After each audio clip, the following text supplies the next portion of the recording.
How y'all doing today? Good? I guess they sold out, so it's a pretty full house at the event. So before I kick this off formally, the name of the talk is called The Fuzzy Tail. And it's, as its name implies, it's a little bit of a higher level talk. I am going to show some work toward the end. But it's not one of these kind of Silverlight, how to develop in Silverlight presentations. So quick show of hands. How many folks here are coming at this from the design side? Okay. Anyone here from the developer side? A couple of you folks. Any of you guys consider yourself in the marketing related area at all? All right, cool. So good. It's a pretty mixed crowd. Did anybody raise their hand more than once? Okay, this presentation is for you. Yeah, good. That's good to hear. Okay, so my name is David Armano. I work for a company called Critical Mass. We are a digital agency. We handle all things digital for brands such as Rolex, Mercedes. Actually do some work for the Las Vegas Travel Authority as well, which I'm going to show an example. And aside from my day job at Critical Mass, I also write a blog called Logic and Emotion. If you've read the blog, you'll probably be familiar with some of the concepts that you're going to see in the presentation. If not, this is a nice sort of introduction to some of those thoughts. If you want to get in touch with me after the presentation, and maybe if we meet and chat for a little bit, Twitter is a great way to do it. It's at Armano, as I show up there. And let's get started. So the way that I kind of introduce this topic, this idea of the fuzzy tail, is that it's sort of like the long tail, only it's got some hair on it. It's a little fuzzy. But actually, it really has nothing to do with the long tail. As with all good marketing, you need some type of hook to get people interested, so I thought it was a fun way to kind of get folks interested in the topic.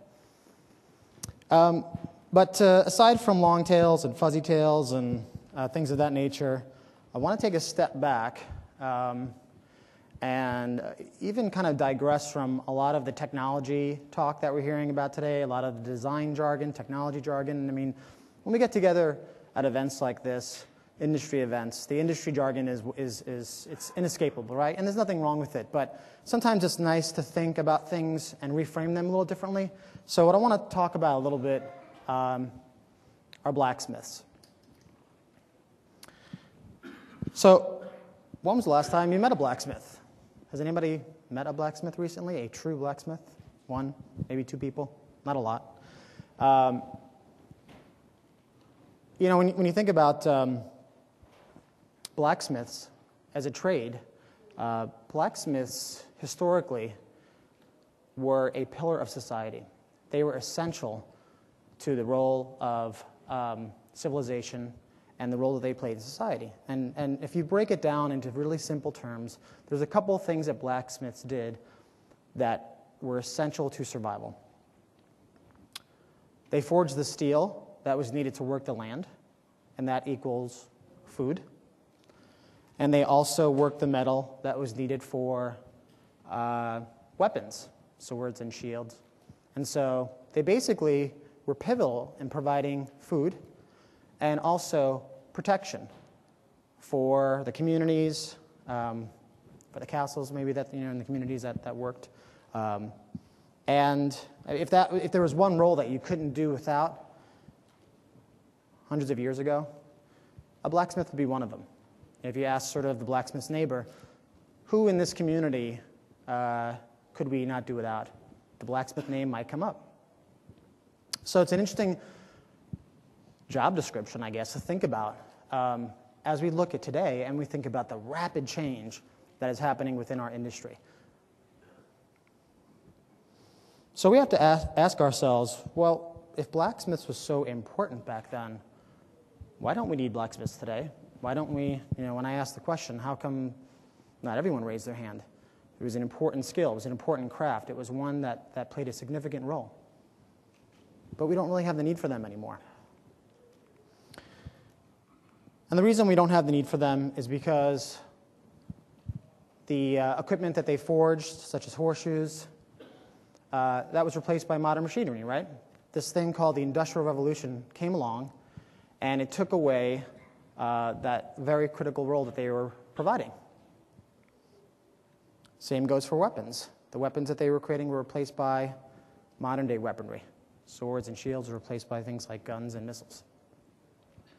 So mass production really is what caused the role of the blacksmith to change dramatically.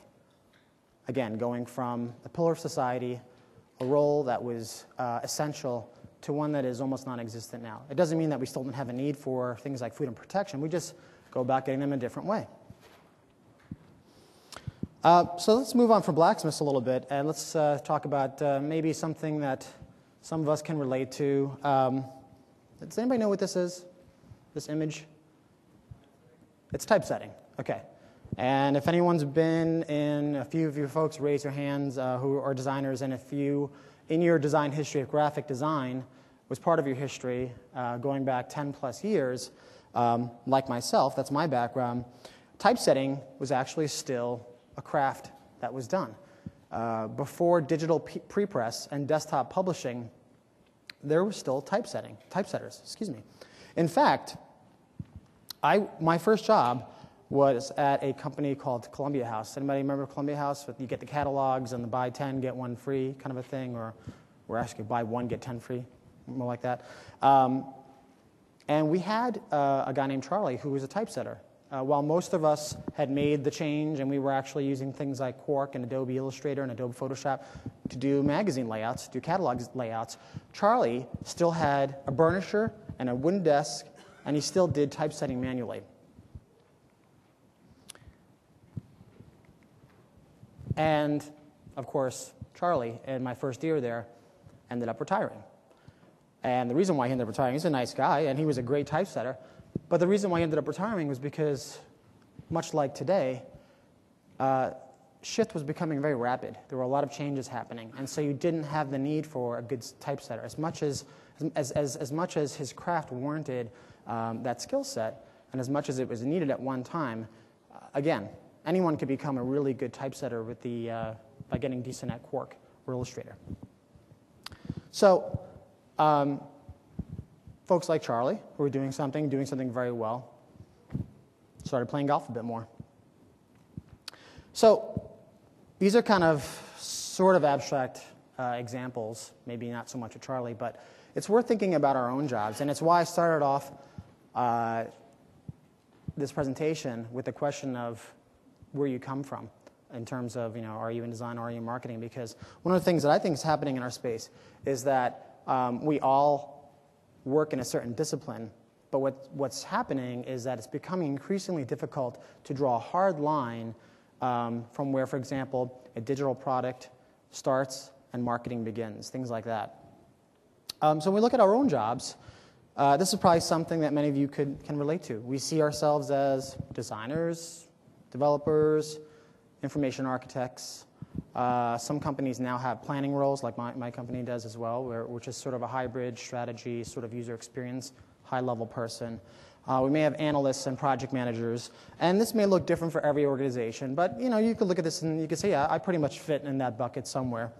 But if you really think about how you've been working, especially in the past couple of years, I bet that you might come to this conclusion. If you put your fuzzy glasses on, I'd like to say, I think you might actually see the world a little bit more like this, where it's not as easy to actually delineate your title. It's hard to say, well, I'm a designer, so I'm really only responsible for X and Y, or I'm a project manager, so when we're actually in the design process, I'm really only going to worry about things like when the project is going to get done. I'm only going to worry about budgets. We're working at faster paces. We're using a mix of methodologies, not just one.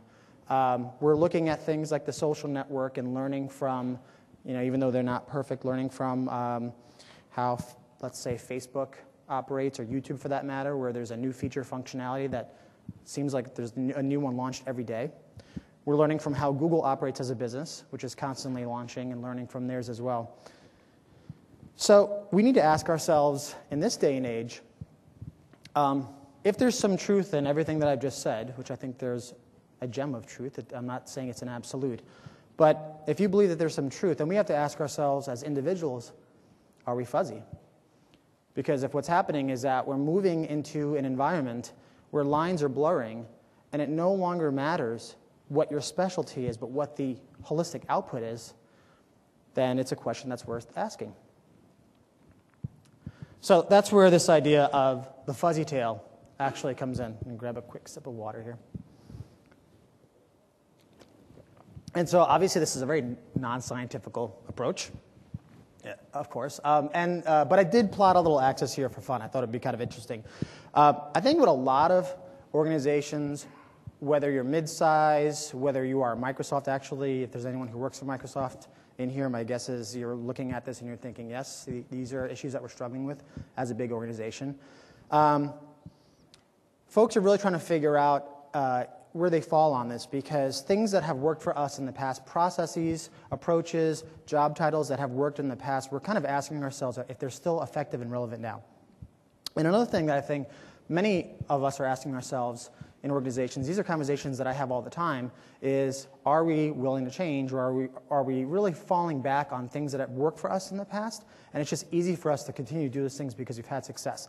So that's this idea of rigid. Up at the top here, what I'd say is that on the fuzzy tail, if you're really not willing to adapt and look at your processes and look at how you're working, and you really just want to do things the way they've worked in the past, then as an organization, as an individual, you kind of fall on this side of the tail that's inflexible. It's rigid, right? And from my perspective, I don't think that's a very good place to be. I don't think that that's good competitively, given the rate of change that we see within the industry.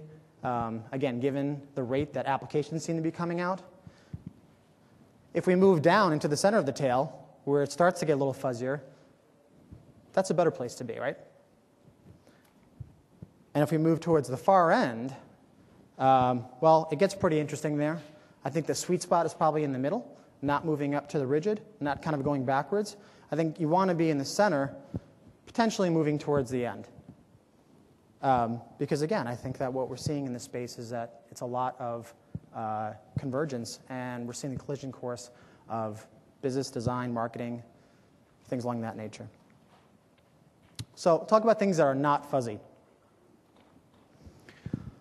Waterfall, the idea of waterfall is not fuzzy because, first of all, does anybody working in waterfall still, or something like it? Okay. The truth about waterfall is that even when we tried to work in waterfall, it wasn't an ideal process, because the idea behind waterfall is that you do something, whether you define requirements or you apply visual design, you do something and it's contained, it's in a stage, and it sort of becomes perfected, and then once it's perfected, you move, or as perfect as it can be, you move on to the next stage. And it's sort of this kind of neat, and in theory, this neat and tidy way of working where you're testing, you're applying what you learn, it's done, you're not going to go back and touch it again. It just doesn't allow for you to go back and apply things that you learned in the process and then tweak them. It assumes that you're going to do something, get it as good as you can get it, and then move on to the next, and it sort of follows down the process.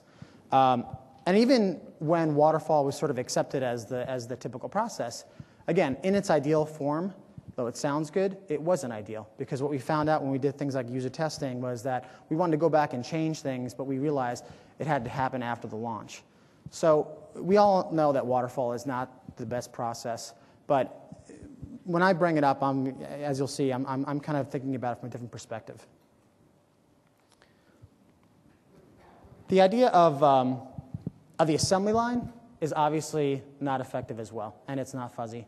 And the reason why assembly line is probably dangerous to how we could work right now is it's similar to waterfall in that it assumes that you're going to work on something and kind of move it down the chain, right? You actually work on a piece of functionality, or you work on a design detail, or you work on some aspect of the product that you're developing, and then you kind of move it on, and somebody else then takes that and they do their thing to it. And assembly line, if you think about sort of the Henry Ford model of assembly line, it's whether they're individuals or machines, they're kind of working in silos. right? Where they're doing something and they're not really communicating to the person next to them. The Lucy video, how many people have seen this from I Love Lucy? I think the reality is what actually happened in this video, right? Lucy's, she's actually giving it a good go, and she's doing things. And then all of a sudden, the line starts moving quicker, and she can't keep up with it anymore. And then she starts eating the stuff, the candies, and all hell breaks loose, right? And does anybody relate to that when they're actually at work? Doesn't it feel like that sometimes? That things are just kind of moving too quickly and out of control? And so that's why the idea of trying to work an assembly line process is not effective. Silos obviously are not fuzzy, they're not productive, and most likely they're something that almost all organizations are dealing with in some way. I'm sorry, Microsoft probably deals with this, but the reality is that most of us, even if we're potentially an 80-person company, silos can happen. And the reason why silos happen is because folks want to actually work on their own part of the process and not include others. And it's counterproductive, right? It's counterproductive to what we're seeing in the space and how you work on these types of things. So silos is not fuzzy. Firm parameters are not helpful in design and the design process and moving things forward. So what is fuzzy? The idea of overlaps, I think, is really what we want to be moving toward, and probably how many of you in the room are actually working. And the difference between silos and overlaps is where silos are folks that are actually working on something and not really communicating and having their firm job descriptions. Overlaps are where the job descriptions are not as firm, and the magic really actually happens in the handoffs. It's that sort of shared ownership of something where when you actually have, when there's less sort of formality and when you're being less territorial about what you're working on and more likely to reach out over to the discipline next to you, and that's reciprocated, that's what an overlap is, right? That's when you actually, so for example, when a designer is working with a developer and the designer may actually be making recommendations about the code, potentially, if they have some knowledge in that area, if they're understanding the language that the developer is speaking in, and vice versa. Because as you see at industry events like this, designers speak a certain way, developers speak a certain language, marketers speak a certain language. We're all kind of speaking in our own jargon, but there is a lot of overlap. There is some shared commonalities between those. And if you focus on those, that's a better way to do things. So when I talk about overlaps, that's what I mean. It's really shared ownership and breaking down some of those barriers. And a real basic way to sum it up is it's the opposite of being territorial. How many folks work in an organization that has a hierarchy? Okay, I would assume all of us do. And hierarchy is not a bad thing.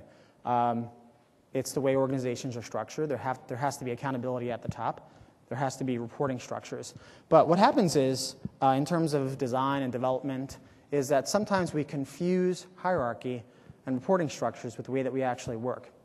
And that's actually being challenged a lot more with the addition of networks, which is what we're seeing within the social media space.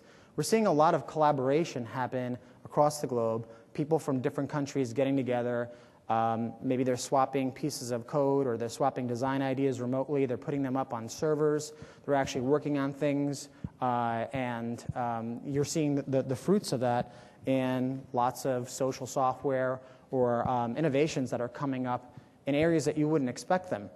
And what's happening in the corporate space is that we're seeing the networking way of working, which is less defined. There's not a hierarchy. The hierarchy is really less important. It's more of this kind of rapid-fire, fluid way of working in connected ways. We're seeing that permeate the corporate environment and the corporate culture. So this is where, for large organizations like Microsoft or even Apple, for that matter, are really kind of grappling with, because the hierarchy has always been in place. It's not going away. It's not a bad thing. But people might want to work in this sort of networked kind of way, which has, I again, less defined rules. It's less clear who's really at the top, and it really matters a lot less as well. So that's another big shift that we're seeing within this space in terms of the way that we work and how things come together. Much less defined, and that's why that's fuzzy. There's anybody read this book called The Whole New Mind by Dan Pink? Okay, it's a really cool read. And what Dan Pink talks about is he really kind of breaks down this idea of right-brainers and how right-brainers work and how right-brainers are different. It's less about logic. It's more about intuitive type of reasoning. It's more about things like pattern recognition.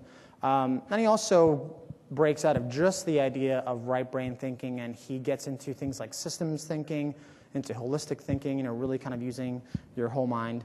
But he does make kind of a provocative statement right on the cover about right-brainers ruling the future, right? Now, question about right-brainers. What do you guys think of when you actually hear the phrase right brain? Anybody want to take a crack at that? Creative thinking? Anybody want to go a little deeper on that? What does creative thinking mean? Like, what's an image that pops into your head? Nonlinear? Network, okay. What if a picture popped into your head of a right brain thinker?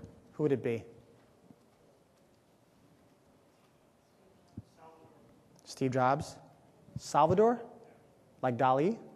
Okay. Dali. Any other thoughts? Some folks, when you say right brain thinkers or you say right brain, they think of an artist. They think of someone who's out there who's creating and who's expressive, right? Someone like maybe Van Gogh, a right brain thinker, creative, artist, passionate. And there's some truth to that, but that's really only one part of it. I think some of the answers that you gave, in terms of system thinking, that's the other part of it as well. Creativity is actually a very broad idea. So this idea of right brainers ruling the future, I don't think is entirely accurate. And instead of thinking of it as right brain versus left brain, the way that I like to think of it is instead of looking at folks as right brainers, is to look at them as light brainers. And this is the distinction that I would make. To go back to some of the earlier points that I made, I feel that it's less critical in terms of actually being a creative thinker and more critical in terms of being a fluid thinker. And this is what I mean by that. When you think about the changes that are happening within the industry that are happening so rapidly, where how many folks here are actually using some of the social software that's out there, things like Facebook or Twitter? Okay. So the common scenario is you wake up one morning and you fire it up and it's different, right? There's a new feature, there's a new function, there's something new about it, and you have to think about what just changed and you have to adapt to it. And so it's those kinds of things that I think are actually more critical. How agile are we? Not so much the methodology, but how agile are we in everyday situations when we're actually working with our teams? How agile are we in terms of how technology is changing and adopting new technology that makes sense for our lives? Are we inquisitive? Are we actually willing to ask why I should do this, and then try it? Actually give it a try and see if it makes sense for us, rather than dismiss it immediately. Are we willing to investigate? Are we willing to adapt the way that we live in our processes to something that might be better or may not be, and actually decide if it is better or not? This idea of actually having a pliable mind, where when we were born, our minds were very pliable. We were learning new things, and we were adapting to our environments, and we were taking in what we learned and applying them in everyday situations. Can we be like that as adults? Because things are changing so rapidly. So when I talk about light brain versus right brain, that's what I mean. I think there's some overlap in terms of how right-brainers think, but I personally don't like the division between left brain and right brain, where you're either a right brain thinker and you're creative, or you're a left brain thinker and you're analytical. I think that what's happening within the space, whether it's technology or marketing related, that if you have a light brain mindset, that's actually the question that we want to ask ourselves. So how do we get fuzzier?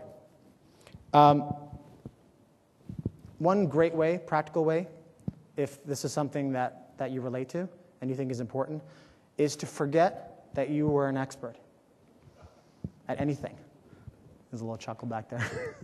Which is actually really counterintuitive, right? Because how many times have you said, I'm a UI expert, right? Or I'm a design expert, or maybe you're a marketing expert.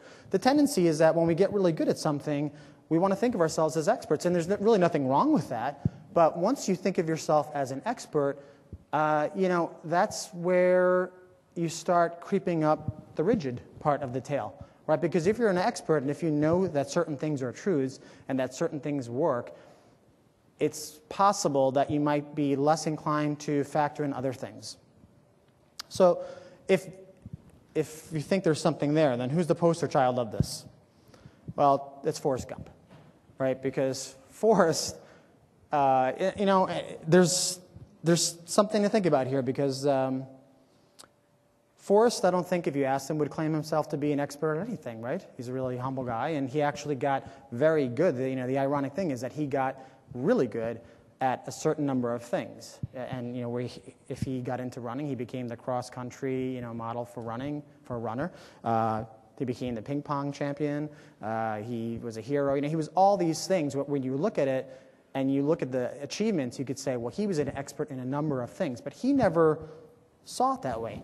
And we had to ask ourselves, why was that? Why did Forrest Gump not see himself as an expert or talk in a certain way or act like an expert?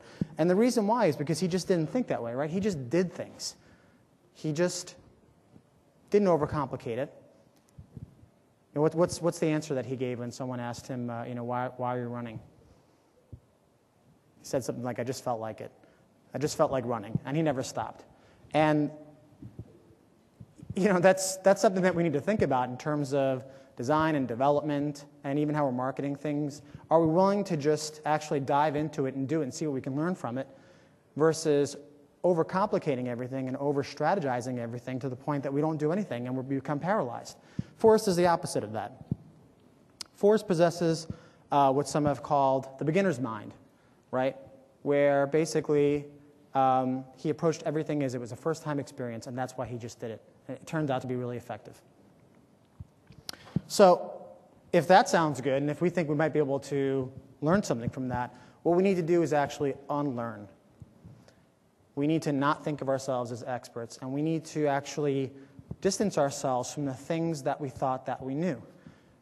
If we thought that there was a certain way that you did iterative design, and it worked, and it's always worked, and you're the expert at it, well, maybe you need to take a step back and think, well, maybe if I'm not the expert, what else can I learn? Maybe there's a different way to do iterative design. That's what learning is.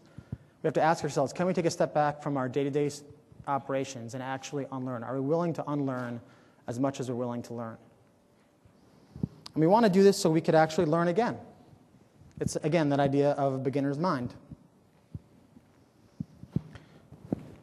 So one of my favorite examples of a beginner's mind is, this is Max. He's my 7-year-old. And because he's a child and because he's 7, he has the beginner's mind built in. And what I try to do with Max is I really try to observe him as much as I can when I'm spending time with him, because he looks at the world differently. He sees opportunities. He asks the silly questions that other people would be afraid to ask. He asks, how do planes stay up in the air? He asks questions like, why are the people going on the train, why do they look so unhappy? Well, Max, it's because they're going to work and they do this every day, and it just becomes kind of, but the questions that he asks yield profound insights. I sit back and I think, well, gosh, why are those people miserable looking? And I have to think about that. And that's what I learned from Max. He has this beginner's mind. He doesn't see himself as an expert, and so he's like a sponge. He's just soaking up the world around him.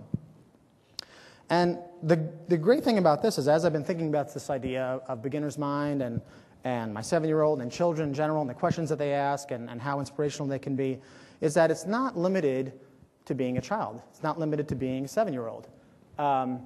They might have it hardwired into them, and the reality of it is that we were all like this at one point. We all asked these questions. But somewhere along the way, we became the experts that I mentioned earlier. So we stopped asking those questions. Now, Max is playing with a puzzle here that's called the ball of wax. And the ball of wax was invented by someone named Roger von Eck. Anybody know who Roger is? Okay, Roger's he's a creativity consultant. He's an author. He's written a couple of books.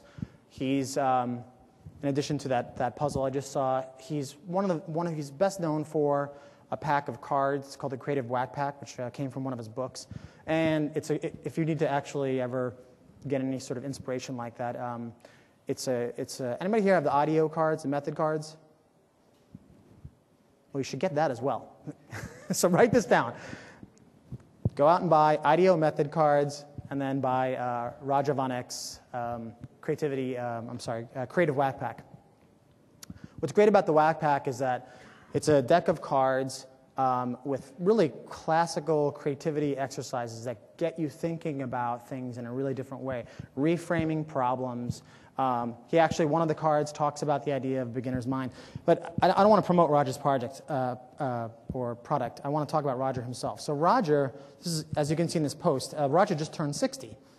And I had a great interaction with Roger. I guess when he was 59, he called me up one day, and my blog had been written up in Business Week, and he figured out a way to track me down, and he, instead of emailing me, he calls me up on my mobile phone. And we just start talking, and he's like, yeah, I saw that your blog was in Business Week, and eventually we got to the subject of blogging. Well, he had all these questions. What is a blog? I keep hearing about this, and why would I ever want to start one?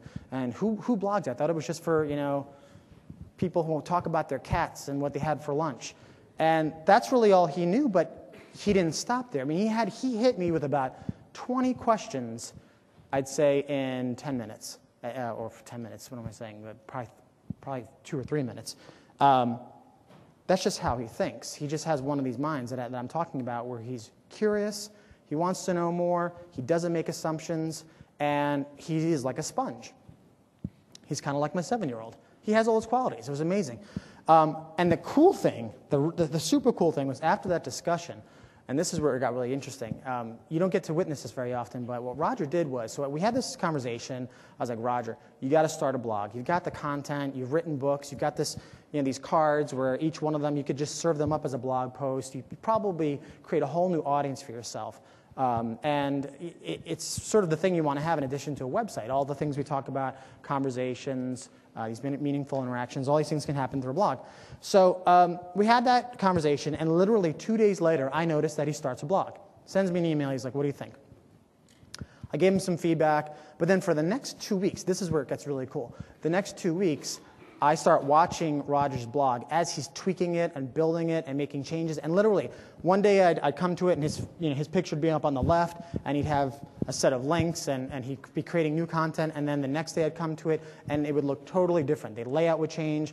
The following day he'd have a new header, he'd have new picture art, and he just tried within a matter of a week. I think he had about 20 different layouts of the blog within a week, and he was adding content on it.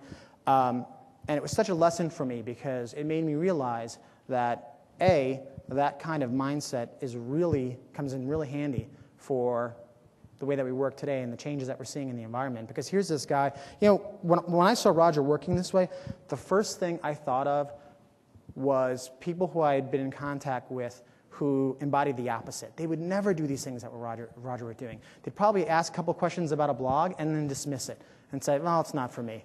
It's a fad.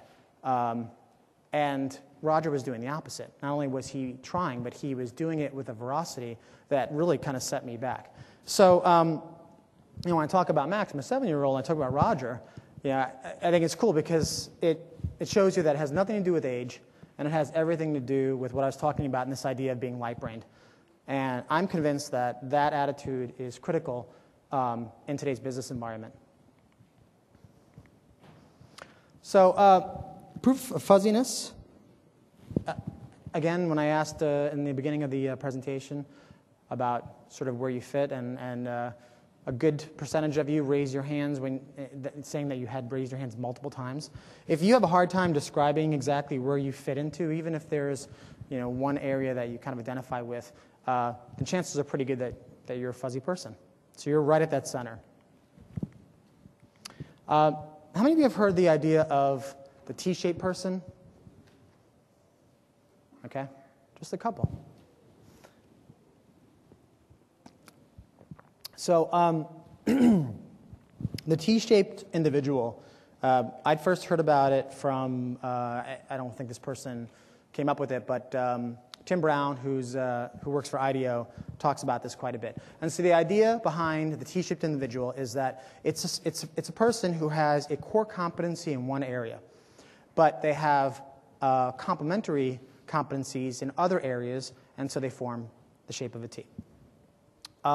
And when I first heard about it, I was like, wow, that's pretty fascinating. I think I might be one of these people. So I kind of mapped it out. My background has always been in design in some way, but I talk a lot about brands. So maybe I'm this kind of closet brand strategist, and I work in user experience a lot, and so that's a complementary area as well. So I was pretty comfortable with this for a while. I was like, okay, and that there's something to this. I think that we might see a lot more of these people emerge, or at least identify with this kind of thinking. But the more I thought about it, the more I felt like there's a bit of a flaw in that way of thinking. And what I think the flaw is that what it does is it puts the individual in the perspective of aligning them with their abilities, right? In the vertical leg of the T, if it's design, that kind of marries you to a skill set. And what I did was, I looked at it, I kind of reframed the problem a bit and looked at it from the perspective of, okay, well, instead of starting at a skill set, what if we actually started from the perspective of a passion and what really motivates someone to do what they're doing in the first place, which I think is a much more fundamental way of looking at it, right? So it goes beyond the skill set and into what's driving you, what's really exciting you to do the things that you're doing. So I created something called the sun shape model and started with passion. And that's the nucleus, right? That's where everything comes out of. So this would be representative of myself. And what I like to say is that my passion is creative problem solving. I don't really relate to the fine arts creative, or that's not something I do a lot of, but I like to use creativity and problem solving, and I'm really passionate about that. And so that is what actually, that's what everything else radiates from. That's sort of the nucleus that everything comes from, whether it's design, or if I'm writing, or if I'm working on something that's user experience intensive, or doing visual storytelling, that those are all skill sets that really stem from a core passion, which I think is a more of an effective way to look at it. And if you take that further, I think what it comes down to is that if you get multiple groups of people like this together, sun-shaped people, that what happens is that, in this visual shows, is that you can see the multiple skill sets dovetailing.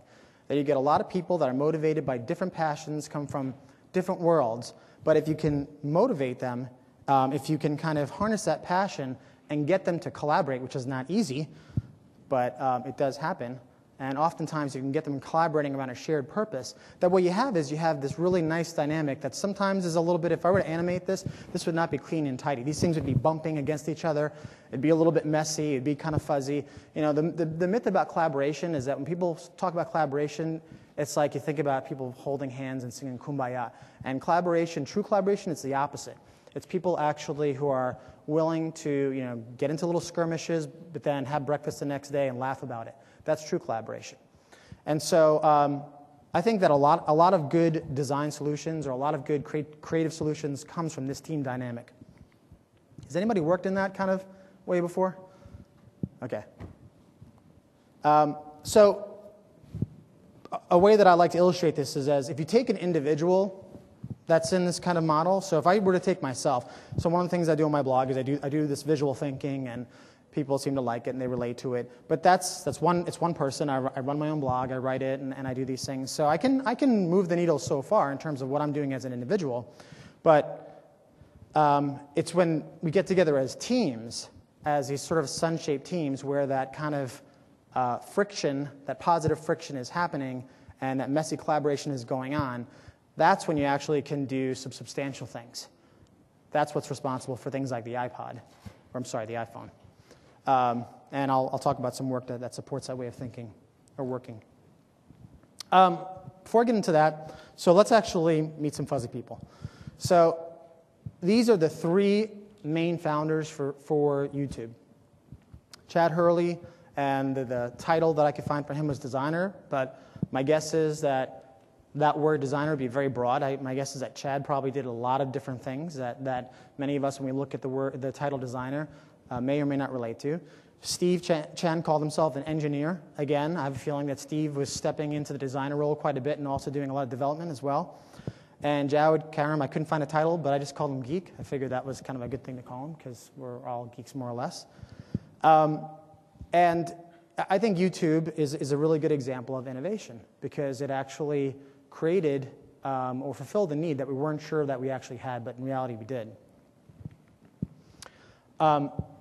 So YouTube, if it's innovative, what I'm saying is that innovation is fuzzy, and that fuzzy doesn't always equal perfect. And a good example, how many have you had this debate about YouTube and the usability of YouTube or any of these 2.0 applications? Have you gotten in these debates about like how usable it is and it's not really user-friendly and it does things that piss off users? Anybody? Have you had that?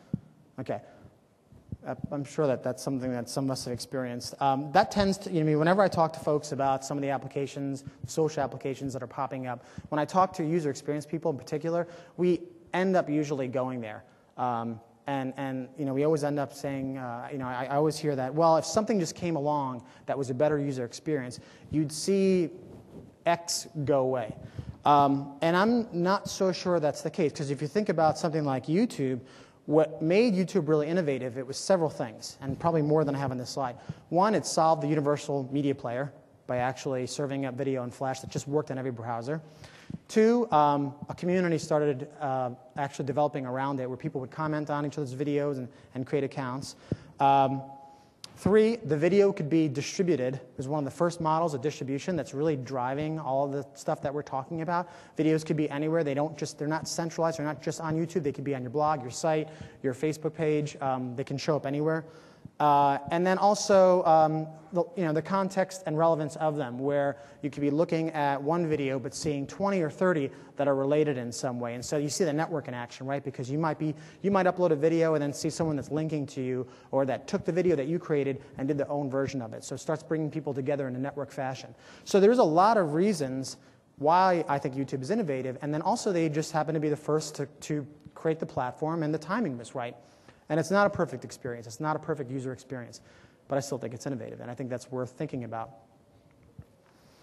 So I'm going to talk through a little bit of work that we have going on where we've kind of worked in these sort of not so easy to define ways, and just kind of get into some of the backstory of them. So NASA is one of our clients. This is actually a site that we designed for them, nasa.gov, if you want to check it out. And I'm not going to talk too much about this. We did not use the waterfall process. It was more of an iterative design, more of kind of starting with a prototype. Some of the features that the site has are these sort of kind of rich panels throughout the whole experience where it's very information dense, and you can actually get that information in these highly interactive ways. So that's sort of a design language that is throughout the whole experience. That's something that we kind of tested and refined, and we're not using static wireframes. We were actually doing things that were more dynamic. We were doing things that had functionality in them, had some look and feel applied to them. We did integrate a couple of interesting ideas, things like if you look at the popular content, which is basically adding a tag cloud to the site. And the reason that we did that was because there's a lot of content on the site, and so it's actually just a pretty practical way of getting to some of that more popular content rapidly. So you can see things like NASA TV and even the word NASA itself are popular items. And then it also has some social bookmarks where you can add this page on Dig, and you can add it on MySpace, and it just gives you lots of different ways to bookmark the content. But I wanted to spend some more time talking about an iPhone web application that we're in the process of launching and the learnings that we got from that. So I'll give you the backstory, and then I'll actually show you the initial prototype for this. So as we were working with NASA, our tech team, right after that website launched, someone on our tech team thought, when the iPhone came out there, they just saw the iPhone as a great medium to complement NASA. There's a lot that you could do on the phone. You have to be a little geeky to use the iPhone to its full extent. And one thing that people do with the iPhone is that we're constantly pulling it out, and we're either showing photos or pulling up our profile somewhere, always showing people stuff on it. I'm constantly, even with Max, my 7-year-old, I'm always pulling stuff out and having him play with it. So as kind of this proactive initiative, our tech group in Toronto, actually, someone got the bright idea to create this web application and brand it NASA, do the space application online. So that person got a creative person and a developer, and they had a couple of ideation sessions. They didn't tell anybody about it.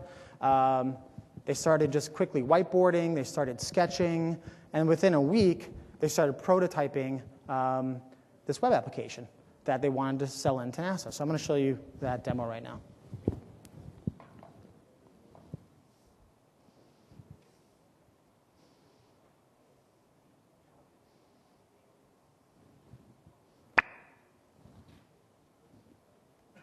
Welcome. Today we'll be demoing the NASA iPhone experiment. Part of the NASA iPhone experiment was 3 applications that we created. Starting off with the solar system browser.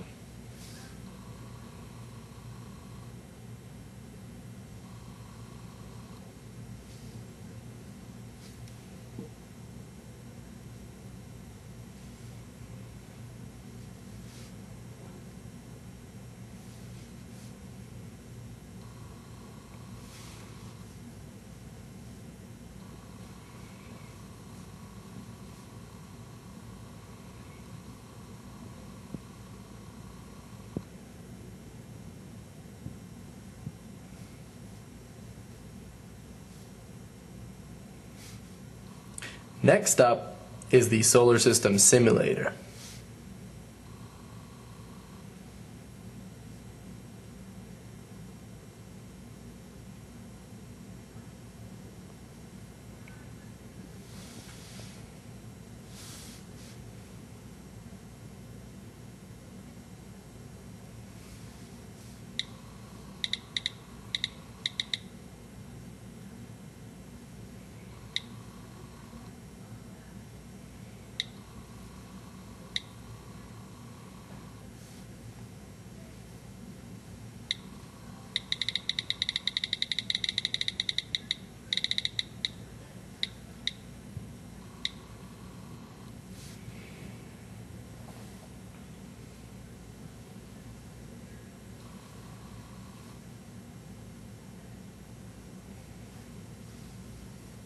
And last but not least is the NASA Image Gallery browser.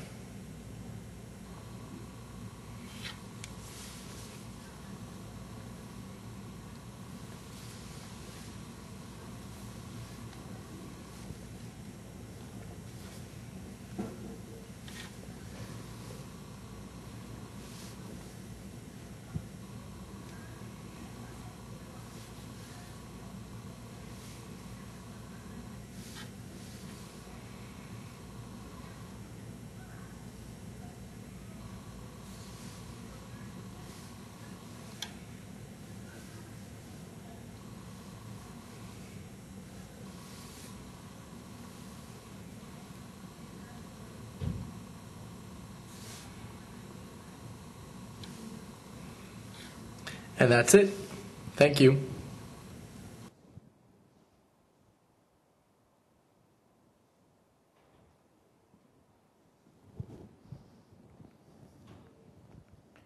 So a couple thoughts on that. It was not the traditional way that a project would get started. It was proactive. It was a small group of folks that thought they had a good idea and wanted to bring it to life in a very quick way. And that, what you just saw, was the prototype that it's actually, we're going to have a redesign of our site. We'll have a live version of that does not have the NASA name on it because we're still working through some things with them. But it's more refined and has some other things that actually works. But that was a prototype that led to the final idea. And it's something that the company's putting out there, we're talking about, and we're hopefully, once some legal things get figured out, that we'll work with NASA on. But it was a very non-traditional way of how a project like that would come to life. And obviously, it's a good example of where you see the idea of waterfall not really being applicable to it. And it was a pretty small team. It was a developer, creative lead, project manager, and an interaction designer. That was pretty much the core team that even brought that prototype together, which is not a finished project.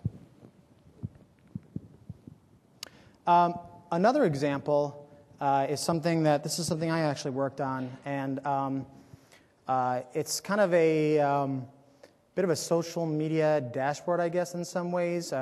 Forrester holds a big consumer conference every year, and so we always have a showing at the conference. And one of the things that we did was we quickly put this together, and we had it up at our booth, and folks would come over, and what it basically did was we pulled in Ustream, which is a online video streaming, sort of one of these Web 2.0 companies, and we just grabbed that existing service, pulled it into this framework. We grabbed another third-party chat service, pulled it in there. We started a Twitter account and pulled that in, and we're linking to things like Flickr. And throughout the 3 days, we just had people coming to this thing and interacting with it and chatting and interacting with, there was about 4 or 5 of us that were getting on these things. At one point, I took the laptop wirelessly and was walking around the Forrester conference, and people could see everything that was going on.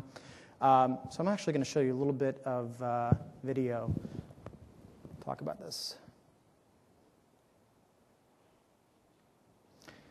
This is a VP from MTV who I was talking to, and she's watching what's being typed in the screen as people start interacting with her. And I want you to watch her facial reaction as she's watching, as she's looking at this.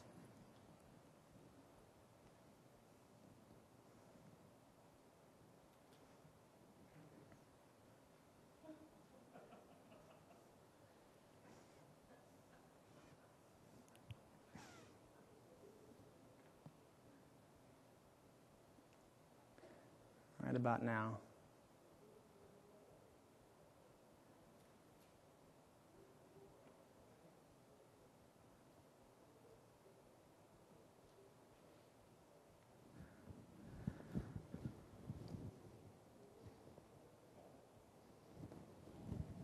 Did anybody notice what she just did a couple seconds ago? What was that? She got back, it was almost like she was relaxing, she scratched her chin, kind of just, oh, wow, that's pretty good. Yep. Anything else? Any body language experts here? There was a point when I had the little, I don't know if you saw the little laser up there, but there was a point. She did 2 things. She flashed a genuine smile, which you can't fake, and she also started leaning in right after that. And what was really amazing about this initiative, well, a couple of things. One, the reason why I'm talking about it and using it as a fuzzy example is that we slapped the whole thing together in about a week, and we had no idea how people would react to this. And actually, the risk in doing something like this was we were kind of putting ourselves out there, and the chat was unmoderated. So in theory, our competitors could come on the site. If they want, they could slam us. I mean, people could start cursing. This really could have gone a bad way. But we figured we wanted to kind of take a stance, and we wanted to do something that embodied the change that we felt was happening, and we didn't just want to talk to it. So we created this. But what was a huge learning experience for us on this, I don't know if you guys were at that last panel where they were talking about the face of the future web, and they started talking about this idea of high-end design and low-end design. And is it possible are we seeing low-end design actually have more impact? And in some way, this actually validated that, because it's low-end design. It's something we put together in a week.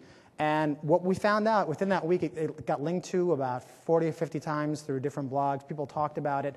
The level of engagement was very high. The woman and what she was doing in her body language that was a big learning for us because in our industry, when we talk about things like delight and experience and engagement, we tend to talk about, that's funny, I never had this run that. We tend to talk about highly developed executions as being the way that you get to that. And this sort of disproves that theory. So that was really interesting. And also, we had a pretty small team on this. It was a creative lead. We had 2 developers, project manager, and probably the most important role in this was an advocate. It was actually my boss who said, yeah, we're going to give this a try. We're going to go ahead and do this. And we learned so much from doing it. So it was a very kind of fuzzy process where we launched something, and we called it sort of a beta. And every time we turn on that video, we learned something from it. So it was an interesting experience.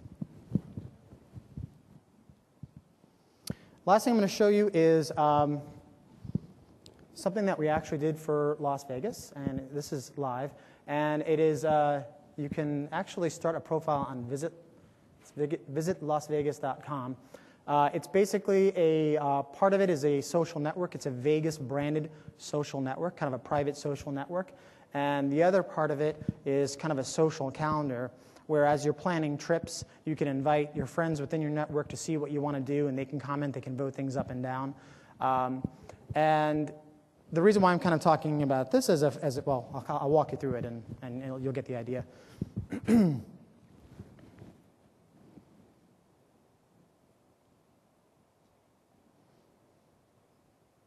So this is my live page on My Vegas, and some of the things that you can do with it is you can upload photos. Everybody knows who that guy is, right? These are just a couple of photos that I uploaded. It's customizable, so you can actually do things like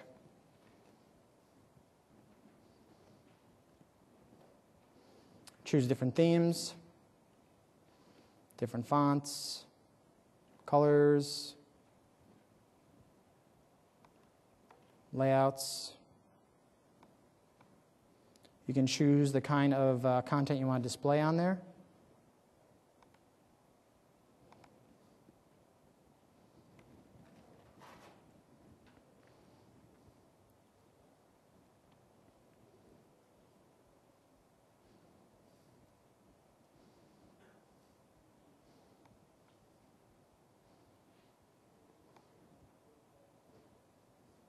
It has a name generator, so everyone knows that when you're out in Vegas, you can sort of pretend to be somebody else. So it'll let you actually select a few things that you're interested in.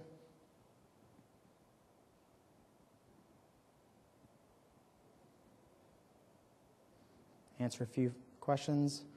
And then it gives you a selection of these kind of wacky names that... So Rusty Armano was generated through this thing. But it's kind of fun, and it's on brand for Vegas. It also, you can, if you don't like how that looks, the order of things, you can kind of just grab things and move them around. So it's highly customizable that way as well. One of the cooler things that I think that this really starts getting into is this idea of, again, this was talked about at the last panel, about how we're influencing each other, and we're becoming more immune to traditional advertising. So one of the things that this does that's nice is that you can actually customize things that you're going to be doing, shows that you're going to be seeing or that you want to see, places that you like to dine at. And so any of my friends who can actually, just like on MySpace or Facebook, we all do this. You go and you check out somebody's profile and you see what they're interested in, right? And if it's someone who you respect or someone who you identify with, you become influenced by the kinds of events they're going to or the groups they're affiliated with or the things they're doing. So it's the same idea.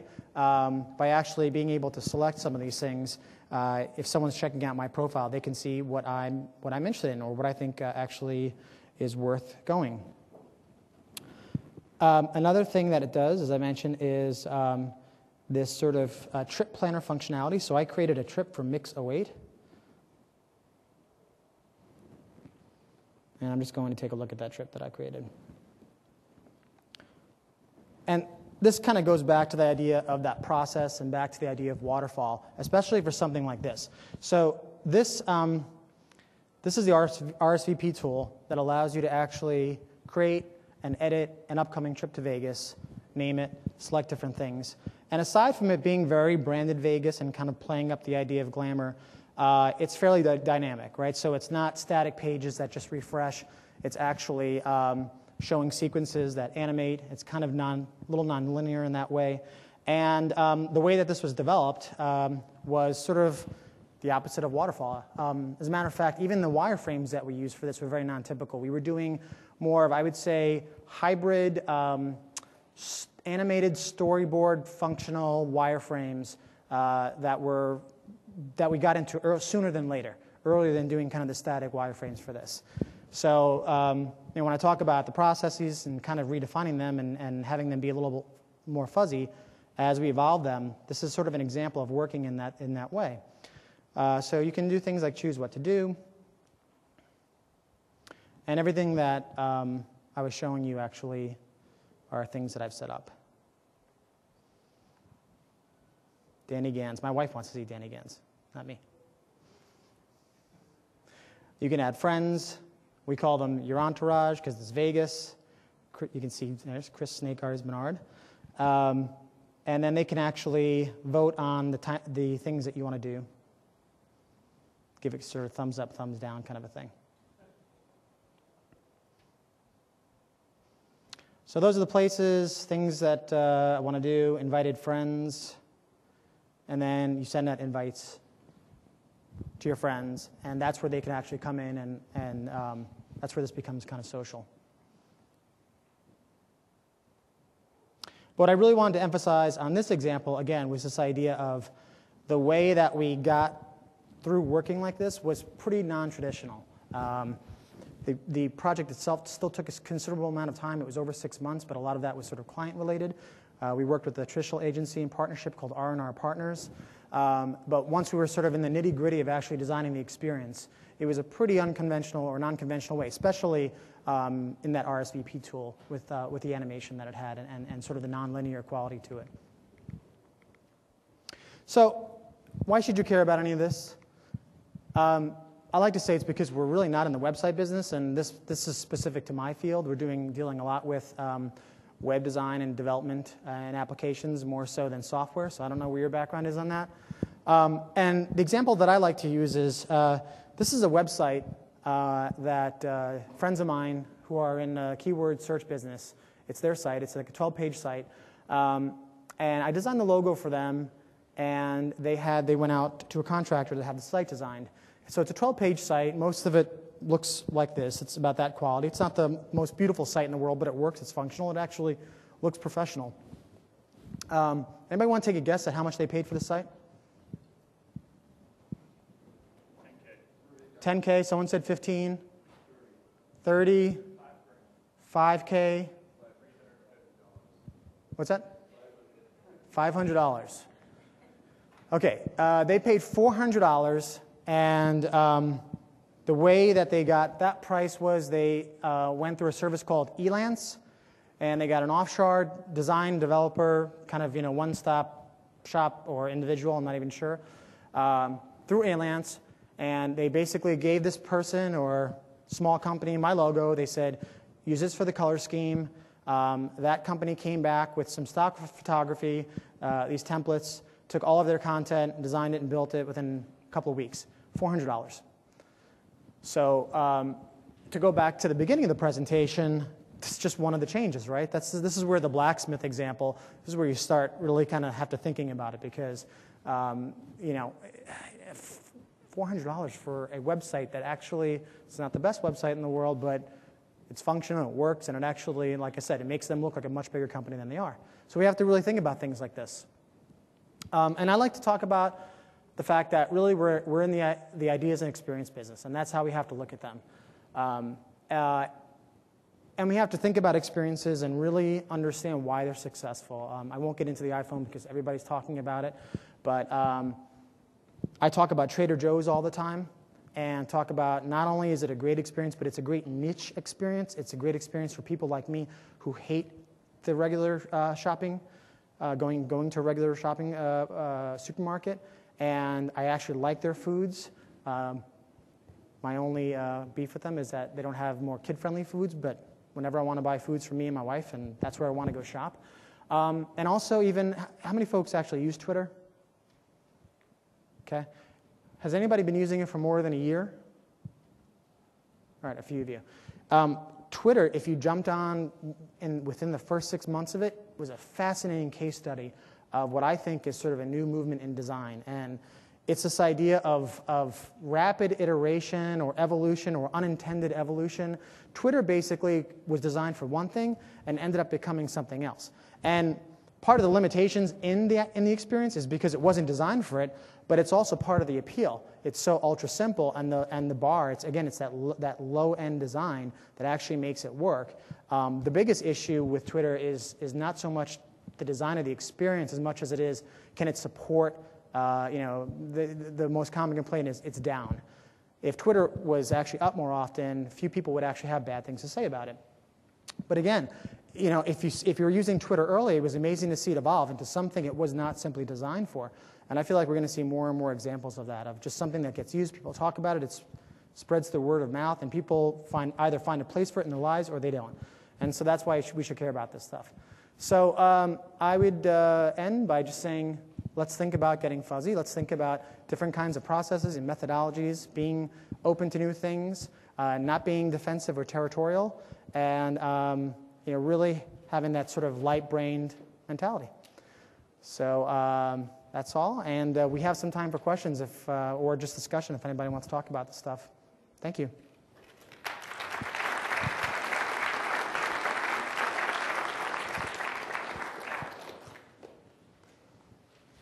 Any questions?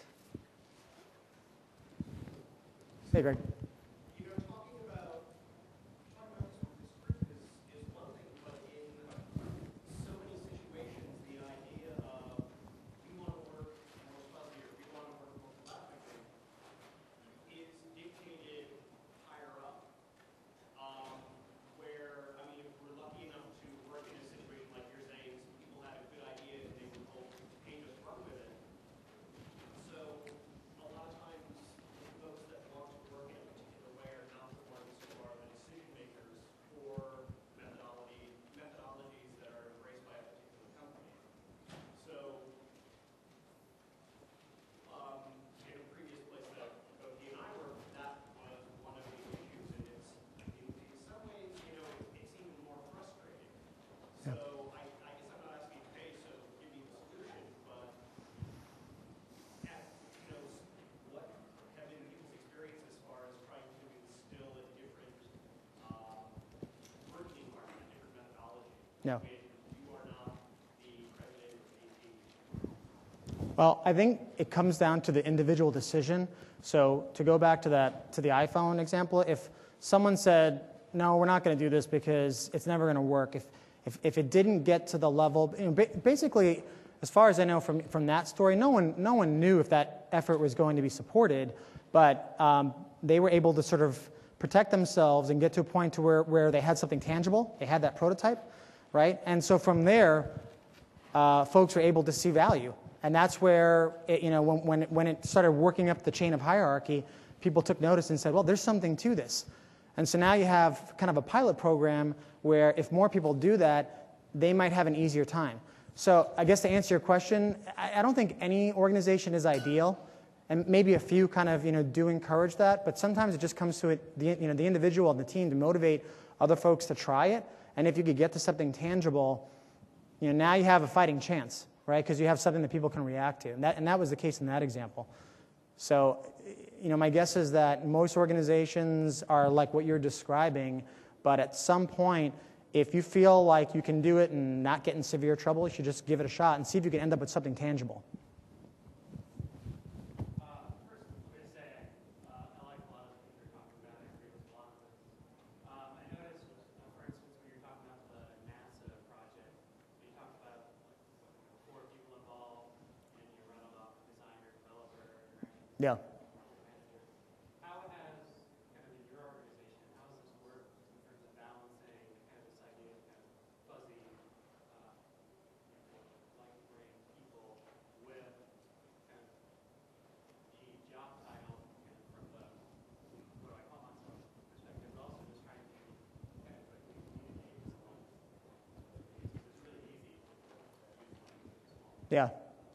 I think as an organization, what we're realizing is that we're not interested in changing the titles. You know, we actually call our interaction designers information architects, and they're probably working more like interaction designers. And I think we're taking a very pragmatic approach about not getting into specific labels, but more recognizing that we want to up the bar of our work. We would love more NASA, apps. And so we're trying to figure out how we can support, because, like every organization, we get in the weeds and we have people that are heads down and want to service the client. And so what we're trying to do is figure out, are there opportunities to also add value and get to something that's more tangible? Can we get to prototypes sooner in the process, because we know that actually might get us to solving maybe not the intended problem, but maybe the bigger problem that we didn't see initially. That's kind of where we're focusing our efforts, and that's taking some time. But it's less on kind of here's what we're going to call these disciplines and mandating here's how people are going to work. It's more kind of trying to work the process so that the process itself is not so rigid. Does that make sense? Okay.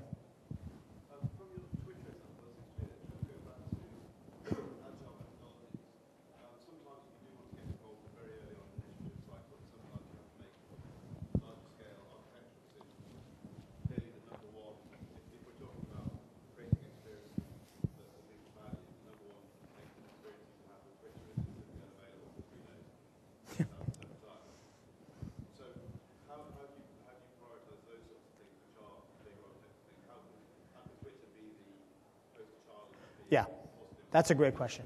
So Twitter had almost no planning and is almost all improvisation. And one of the things that I talk about is the balance between planning and improvisation.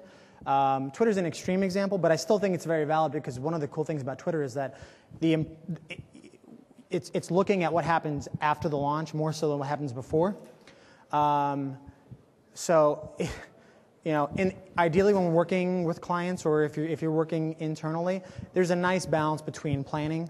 You're not just winging it, but you're also paying a lot of attention to what happens after your launch, and you're letting that dictate the next design cycle, right? Or you're letting that influence the next, and you're also able to react to it. That's the idea of improvisation, right? If you can't react to something after it's gone live, then you can't improvise.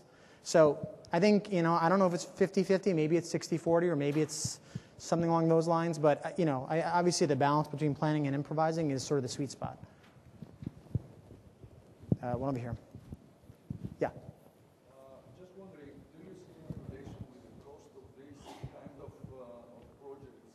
Because you mentioned the issues regarding the outsourcing partner. Do you see any change in the cost? That's a good question. I don't know if I can answer that accurately, other than to throw out the observation of, in theory, we should be able to do these things because we have more tools than we had 3 or 4 years ago. We can actually get to that idea of more tangible quicker, in theory.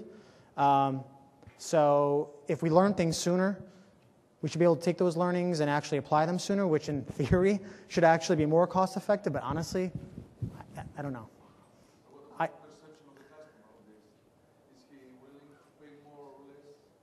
Well, one thing I think is as average users get more exposed to these, again, logging on to social sites and seeing more change, for better or for worse, we're getting more used to it. I think that will allow us to work in that more kind of rapid format, right? So, and if we can work in that rapid format, we can take those learnings and apply them sooner. So I think the trend is moving in that direction, which should lead to more, in theory, better experiences.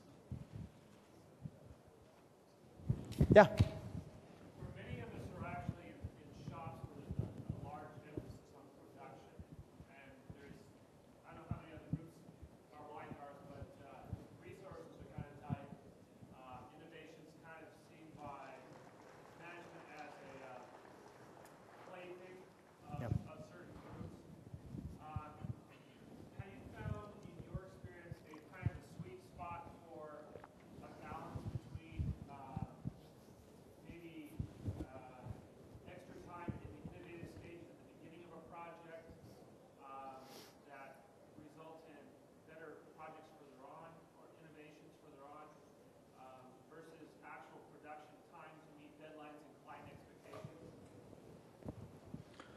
All right, so the question is, Basically, how to manage this type of experience where innovation is able to exist and basically in a managed environment where there isn't a eternal supply of manpower. yeah, yeah. Yeah. Okay.